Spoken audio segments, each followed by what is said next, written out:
Hello everyone, Jubilee hills ఉప ఎన్నికలు BRS అలానే బీజేపీ ఈ రెండు పార్టీలు ఒకటే అన్నట్టు చర్చలు గట్టిగా నడుస్తున్నాయి అన్నమాట. అంతేకాదు రాజకీయ విశ్లేషకులు కూడా అదే అంటున్నారు. సో ఇదే అంశం మీద ఒకసారి విశ్లేషణ తీసుకున్నాం. ప్రస్తుతం మనతో జర్నలిస్ట్ శేషరావు గారు ఉన్నారు, వెల్కమ్ చెప్పేద్దాం. Hello sir. హలో సార్, రెండు పార్టీలు ఒకటేనా? కేటీఆర్ గా అరెస్ట్ కూడా తప్పదు అంటున్నారు. మరో వారం రోజుల్లో పోలింగ్ జరగబోతుంది.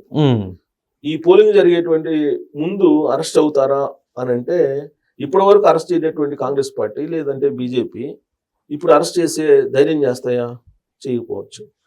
కానీ తెలంగాణ ముఖ్యమంత్రి రేవంత్ రెడ్డి గారు జూబ్లీ హిల్స్ ఉప ఎన్నికల్లో ఏం చెప్తున్నారు?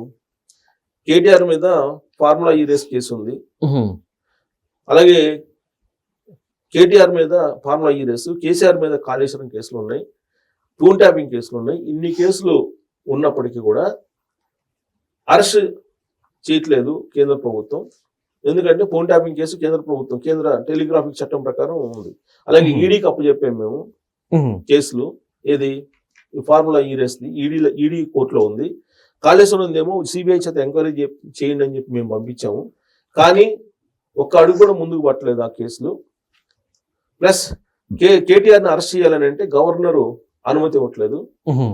గవర్నర్ అనుమతి కావాలని చెప్పి లెటర్ రాసాము, గవర్నమెంట్ వైపు నుంచి లెటర్ రాసాము. మేము కేటీఆర్ని అరెస్ట్ చేయాలి, ఫార్ములా ఈ రేస్ లో మనీ లాండరింగ్ జరిగింది కాబట్టి మేము అరెస్ట్ చేయాలని చెప్పేసి లెటర్ రాసాం గవర్నర్కి. కానీ గవర్నర్ ఇంతవరకు అరెస్ట్ కి అనుమతించలేదు. బీజేపీ బీఆర్ఎస్ పార్టీ ఒకటి కాకపోతే ఎందుకు అనుమతించరు గవర్నరు అనేటువంటిది ఇప్పుడు జూబ్లీ హిల్స్ ఉప ఎన్నికల్లో ప్రచారం చేస్తూ ఉన్నారు. పైగా బీజేపీ బీఆర్ఎస్ పార్టీ రెండు ఒకటే, బీజేపీలో బీఆర్ఎస్ పార్టీ విలీనం కాబోతుంది అనేటువంటి విషయం కవిత చెప్పారు. అలాగే బీజేపీ నేత సీఎం రమేష్ చెప్పాడు. ఈ విషయాల్ని ఇప్పుడు రివీల్ చేస్తూ ఉన్నాడు ప్రచారంలో, తన ప్రచారంలో, జూబ్లీ హిల్స్ ఎన్నికల ప్రచారంలో. గతంలో 10 సంవత్సరాల పాటు ఏం పీకారు వీళ్ళు అని చెప్పి అడుగుతున్నారు, డైరెక్ట్ గా అడుగుతున్నారు. పైగా చెత్త నా డాష్ డాష్ డాష్ అంటూ కేటీఆర్ ని దూషించాడు ఎవరు? రేవంత్ రెడ్డి గారు ప్రచారంలో. దానికి ప్రతిగా కేటీఆర్ మరింత నోరు బారేసుకున్నాడు. నువ్వు మగాడు అయితే, నువ్వు మగపుటకు పుట్టింటే నువ్వు రా, మనం లైట్ డిటెక్టర్ టెస్ట్ కి వెళ్దాం అని చెప్పి అంటున్నారు. సార్, ఈ వార్డ్స్ చూస్తుంటే ప్రజా ప్రతినిధులు ఇలా మాట్లాడుకుంటుంటే ఎలా అనిపిస్తుంది మీకు? వాళ్ళకు ఉండాలి. ఇప్పుడు వాళ్ళు ప్రజల దగ్గరికి వెళ్ళి 10 సంవత్సరాల పాటు ఏం చేశానని చెప్పి సాయం చెప్పాలి. ఈ 16 నెలల పాటు లేదా 2 సంవత్సరాల పాటు ఏం చేశాను ఈయన చెప్పాలి. ఇది కాకుండా ఆయనేమో ఒకటంటే ఈయన ఒకటంటే చెత్త నా డాష్ డాష్ అన్నాడు కేటీఆర్ని. 10 ఏళ్ల పాటు ఉన్నాడు, చెత్త నా డాష్ డాష్ ఏం చేశాడని ఈయన అడుగుతున్నాడు. ఆయన దానికి ప్రతిగా నువ్వు మగాడు కాదు, నువ్వు మగాడు అయితే రా లైట్ టెస్ట్ చేయించుకుందాం అని ఆయన అంటున్నాడు. సో వీళ్ళిద్దరూ గత కొన్ని రోజులుగా వాళ్ళిద్దరూ దూషించుకున్నటువంటి మాట్లాడుకున్నటువంటి పదజాలాన్ని చూస్తే రాజకీయాలు సిగ్గుపడితే పరిస్థితి ఇప్పుడు పరాకాష్ఠ జరిగింది జూబ్లీ హిల్స్ ఉప ఎన్నికల్లో. అసలు ఎవరు ఓడిపోయే పరిస్థితి ఉంది, ఏ పార్టీ ఓడిపోయే పరిస్థితి ఉంది, అసలు ఎందుకు వీళ్ళు ఇంత అసహనంగా ఉన్నారు? ఇప్పుడు జనరల్ గా పరిస్థితి పదజాలన్నీ తర్వాత నోరు జారడం లేదంటే ఏది మాట్లాడుతామో తెలియకుండా మాట్లాడటం అనేది ఎప్పుడు ఓడిపోయే సమయంలో వస్తుంది. ఓడిపోతున్నాం అనే అనుమానం వచ్చినప్పుడు ఇలాంటి మాటలు వస్తాయి. మరి ఇప్పుడు ఎవరు ఇప్పుడు స్లిప్ అయింది ఎవరు? రేవంత్ రెడ్డి లేకపోతే కేటీఆర్ అనేది ఇప్పుడు ఎవరికి అర్థం కావట్లేదు. ఇద్దరు పరస్పరం విమర్శలు చేసుకుంటున్నారు, ఆరోపణలు చేసుకుంటున్నారు, దూషించుకుంటున్నారు. ఉప ఎన్నికలకు కూడా ఎంత సీన్ ఉందంటే ఏమంటారు? ఎందుకంటే అంత సీరియస్ గా ఇప్పుడు తెలంగాణ మొత్తం చర్చలు జరుగుతాయని చెప్పి రేవంత్ రెడ్డి గారు చెప్తున్నారు. దీన్ని రెఫరెండం కింద మార్చాడు అతను. రాష్ట్రంలో 2 ఏళ్ల పరిపాలనకు రెఫరెండం కింద మార్చాడు. అందుకే నేను వచ్చి ప్రచారం చేయాల్సి వచ్చిందని చెప్పి రేవంత్ రెడ్డి గారు చెప్తున్నారు. నువ్వు 10 ఏళ్ల పాటు ఉన్నారు, బాకీ జాబితాని ఒకటి వేశారు, బాకీ కార్డులని చెప్పి పంచుతూ ఉన్నారు. అంటే ఈ ప్రభుత్వం తులం బంగారం ఇస్తా ఉంది, లేదంటే మహిళలకి 3000 ఇస్తా ఉన్నారు, రైతులకి రుణమాఫీ చేస్తా ఉన్నారు, డబుల్ బెడ్రూమ్ ఇల్లు కట్టిస్తా ఉన్నారు. ఇలా అనేక రకాల వీళ్ళు చెప్తూ ఉన్నారు. ఈ బాకీ కార్డు అని చెప్పి మేము ఇవ్వాలి, కానీ మీకు బాకీ ఉంది గవర్నమెంట్ అని చెప్పి బాకీ కార్డులు పంచుతున్నారు. దానికి ప్రతిగా 10 ఏళ్ల పాటు వీళ్ళు చేసిన మోసం, దళితులకు 3 ఎకరాలు ఇవ్వలేదు, దళితులు ముఖ్యమంత్రి చేస్తానని చేయలేదు, డబుల్ బెడ్రూమ్ ఇల్లు కట్టించలేదు, కల్వగొండ ఫ్యామిలీ లక్షల కోట్లు సంపాదించింది, దోచేసుకున్నారు అనేది వీళ్ళు దోకా కార్డులు అని చెప్పి వీళ్ళు పంచుతున్నారు కొన్ని. సో ఇలా 10 ఏళ్ల పాటు వాళ్ళు ఎంత దోచుకున్నారు, ఈ 16 నెలల్లో వీళ్ళు ఏం చేయలేకపోయారు అనేది చెప్తున్నారు. ఓకే. 10 ఏళ్ల పాటు వీళ్ళు ఇచ్చిన హామీలను అమలు చేయలేకపోయాడు రేవంత్ రెడ్డి పూర్తి స్థాయిలో అనేది ఒకటి. కానీ దోచుకుంటున్నారని చెప్పి ఎక్కడ చెప్పట్లేదు. కాకపోతే కాంగ్రెస్ పార్టీ ఎన్నికలు ఎక్కడ జరిగినా కానీ రేవంత్ రెడ్డి డబ్బులు పంపిస్తున్నాడు అని చెప్పి మాత్రం విమర్శిస్తున్నారు వాళ్ళు. కానీ కాళేశ్వరంలో దోచుకుంది కానీ, లేదా ఫోన్ ట్యాపింగ్ చేసినటువంటి కేసులు కానీ, లేదంటే ఫార్ములా కి సంబంధించి కానీ ఆన్ డాక్యుమెంట్ ఇప్పుడు ఆల్రెడీ ఉన్నాయి కేసులు. మెడ మీద అరెస్టు వేలాడుతోంది. గవర్నర్ ఎందుకు పర్మిషన్ ఇవ్వట్లేదు అరెస్ట్కి అనేది ఇప్పుడు రేవంత్ రెడ్డి గారు ప్రశ్నిస్తున్నారు. బీఆర్ఎస్ పార్టీకి బీజేపీకి టైఅప్ లేకపోతే అరెస్ట్కి ఎందుకు ఇన్ని రోజుల పాటు మేము లెటర్ రాసినా కానీ పర్మిషన్ ఇవ్వట్లేదు, అనుమతి ఇవ్వట్లేదు అని చెప్పి అడుగుతున్నారు. దీనికి మధ్యలో మళ్ళీ కిషన్ రెడ్డి గారు దూరాడు. కిషన్ రెడ్డి గారు ఆయనే ఉంటారు, బీజేపీ బీఆర్ఎస్ పార్టీ కాంగ్రెస్ ఒకటేనో అని అంటారు. ఆయన బీఆర్ఎస్ పార్టీ కాంగ్రెస్ ఒకటేను అని చెప్పి ఆయన అంటాడు. ఇక్కడ పబ్లిక్ అంతా కన్ఫ్యూజ్ లో పడిపోతారు కదా. బీఆర్ఎస్ పార్టీ ఏముంటది, కాంగ్రెస్ పార్టీ బీజేపీ ఒకటే అంటారు. అసలు కాంగ్రెస్ బీజేపీ ఒకటే అయ్యే అవకాశం ఉందా? లేదు. కానీ ఇద్దరు ఒకటేను, ఇచ్చిపుచ్చుకునే దూరంలో వ్యవహరిస్తున్నారు వాళ్ళు అని చెప్పి బీఆర్ఎస్ పార్టీ చెప్తుంది. సేమ్ 2023, 2024 ఎన్నికల్లో ఏం జరిగిందో అలాంటి ప్రచారమే జరుగుతుంది. కాకపోతే రేవంత్ రెడ్డి గారు లేదంటే కాంగ్రెస్ పార్టీ ఎక్కడ వెనకబడిందంటే సోషల్ మీడియాలో కాంగ్రెస్ పార్టీ ప్రభుత్వాన్ని బదనాం చేయడంలో బీఆర్ఎస్ పార్టీ ఒక అడుగు ముందుకేసిందని చెప్పి తెలుస్తుంది.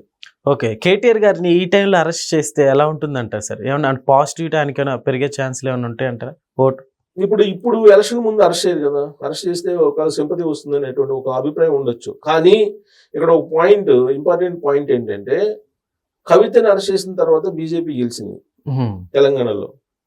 కవితను అరెస్ట్ చేయలేదు కాబట్టి 2023 అసెంబ్లీ ఎన్నికల్లో వాళ్ళకి అసలు నామరూపాలు కూడా లేవు. ఏదో నామకావస్తే గెలిచారు. పర్సెంటేజ్ కూడా చాలా తక్కువ వచ్చింది. అంటే కవితను అరెస్ట్ చేయలేదు అనేటువంటి ఉద్దేశంతో బీజేపీ బీఆర్ఎస్ పార్టీ రెండు ఒకటే అనేది వెళ్ళిపోయింది.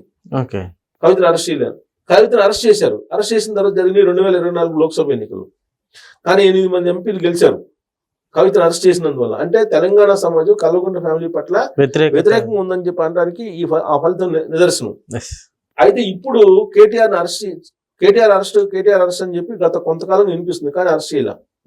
కేటీఆర్ అరెస్ట్ చేస్తే ఖచ్చితంగా వీళ్ళు ఫ్రాడ్కి పాల్పడ్డారనేటువంటిది ప్రజల్లోకి వెళ్తుంది. ఖచ్చితంగా రిజల్ట్ పాజిటివ్ వస్తుంది. కానీ అతను అరెస్ట్ చేయట్లా ఇప్పటి వరకు కూడా. ఇదిగో అరెస్ట్ అంటున్నారు కానీ అరెస్ట్ చేయట్లా. ఇప్పుడు ఏం చెబుతున్నారు రేవంత్ రెడ్డి గారు? గవర్నర్ నాకు అనుమతి ఇవ్వలేదు, అందుకే నేను అరెస్ట్ చేయలేదు అని చెప్పి చెబుతున్నాడు రేవంత్ రెడ్డి గారు.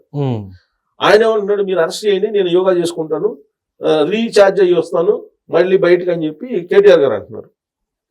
ఇప్పుడు కల్వకుంట్ల ఫ్యామిలీని మొత్తాన్ని తీసుకెళ్లి ఒక జైల్లో పెడతాను, చంచలగూడ జైల్లో ఒక రూమ్ కట్టి డబుల్ బెడ్రూమ్ హౌస్ కట్టించి అక్కడ పెడతానని చెప్పి రేవంత్ రెడ్డి గారు చెప్పారు కదా. కానీ దాంట్లో ఒక్కటి కూడా జరగట్లా. ఇప్పుడు అదే కదా అడుగుతుంది, మేము అవినీతి పరులు అయితే మీరు ఎందుకు అరెస్ట్ చేయలేదని అడుగుతున్నారు. దానికి కౌంటర్ గా రేవంత్ రెడ్డి గారు ఏం చెప్తున్నారు, బీజేపీ బీఆర్ఎస్ పార్టీ ఒకటైంది, అందుకే నాకు అరెస్ట్ చేయడానికి అవకాశం ఇవ్వట్లేదు అని చెప్పి చెబుతున్నారు. అరెస్ట్ అనేది ప్రాసెస్ ప్రకారం వెళ్ళాలి కదా. వాళ్ళు అరెస్ట్ చేయట్లేదు. ఈడీ మనీ లాండరింగ్ అంటే ఈడీ ఎంక్వైరీ చేయాలి. కాళేశ్వరం సిబిఐకి అప్పచెప్పాము, తెలంగాణ గవర్నమెంట్ అప్పచెప్పింది కేంద్ర ప్రభుత్వానికి. మరి అప్పచెప్పినప్పుడు వాళ్ళు కదా చేయాల్సింది, వాళ్ళు చేయట్లేదు, మమ్మల్ని చేయట్లేదు, లెటర్ పెట్టాం అరెస్ట్కి, వాళ్ళు మమ్మల్ని చేయట్లేదు అని చెప్పి రేవంత్ రెడ్డి గారు చెప్తున్నారు. ఓకే. సో ఇక్కడ బీజేపీ బీఆర్ఎస్ పార్టీ ఒకటేనా, ఇది రెండు కలిసిపోయినాయి అంటే ఎలక్షన్లు దగ్గర పడే కొన్ని, అంటే పోలింగ్ తేదీ దగ్గర పడే కొన్ని బీజేపీ బీఆర్ఎస్ పార్టీ ఇచ్చిపుచ్చుకునేటువంటి దూరంలో వెళ్తున్నాయి అనేది క్లియర్ గా కాంగ్రెస్ పార్టీ ఆరోపణ చేస్తుంది. బహుశా ఇలాంటి ఇచ్చిపుచ్చుకునే దూరంలో బీఆర్ఎస్ పార్టీ అలాగే బీజేపీ కలిసి వెళ్తున్నాయనంటే ముస్లిం సామాజిక వర్గం సాలిడ్ గా కాంగ్రెస్ పార్టీ వైపు వస్తుంది అనేటువంటి ఉద్దేశంతో బహుశా ఇది హైలైట్ కావచ్చు. బట్ బీజేపీలో బీఆర్ఎస్ పార్టీ విలీనం కాబోతుంది అనేది మాత్రం కవిత గారే చెప్పారు కదా, వాళ్ళ ఇంట్లో మెంబర్ కవిత గారే చెప్పారు. దాన్ని ఖండించలేదు. సీఎం రమేష్ చెప్పారు, ఖండించలేదు కేటీఆర్ గారు. వాళ్ళిద్దరు చెప్పింది ఖండించాలి కదా, ఇప్పటివరకు ఖండించలేదు కదా. అంటే భవిష్యత్తులో బీఆర్ఎస్ పార్టీ బీజేపీలో కలవబోతుంది. అందుకే ఇప్పుడు బీఆర్ఎస్ పార్టీ మీరు గమనిస్తే అభ్యర్థిని లేట్ గా అనౌన్స్ చేశారు బీజేపీ. ఇదంతా వ్యూహాత్మకంగా గ్రౌండ్ లో బీఆర్ఎస్ పార్టీ బీజేపీ ఆడుతున్నటువంటి గేమ్ గా కాంగ్రెస్ పార్టీ భావిస్తుంది. సో అందుకే ఈ అరెస్ట్ అనేది ఇప్పుడు హైలైట్ అవుతుంది ఈ ఉప ఎన్నికల్లో. అరెస్ట్ చేస్తే పాజిటివ్ వస్తుంది, కానీ గవర్నర్ పర్మిషన్ ఇవ్వాలి ఈ ఓట్ల. మరి అరెస్ట్ చుట్టూ ఇప్పుడు కేసీఆర్ కేటీఆర్ అరెస్ట్ చుట్టూ ఇప్పుడు రేవంత్ రెడ్డి ఎందుకు తిప్పుతున్నాడు అని అంటే ఒకే దెబ్బకి అటు బీఆర్ఎస్ పార్టీ ఇటు బీజేపీ రెండింటిని కొట్టాలి అనేటువంటి ఉద్దేశంతో అది ఇప్పుడు తీసుకొచ్చినట్టు కనిపిస్తుంది. ఎందుకంటే ఆ రెండు ఒకటే, ఈ కేసును లింకప్ చేసి మాట్లాడితే ఖచ్చితంగా నమ్మడానికి అవకాశం ఉంది. అప్పుడు ముస్లిం ఓట్ బ్యాంక్ సాలిడ్ గా కాంగ్రెస్ పార్టీ వైపు మొగ్గే అవకాశం ఉంది. ఫలితం అనుకూలంగా అవడానికి అవకాశం ఉండేలాగా ఆయన స్కెచ్ వేసినట్టు మనకు అర్థం అవుతుంది. Okay sir, thank you.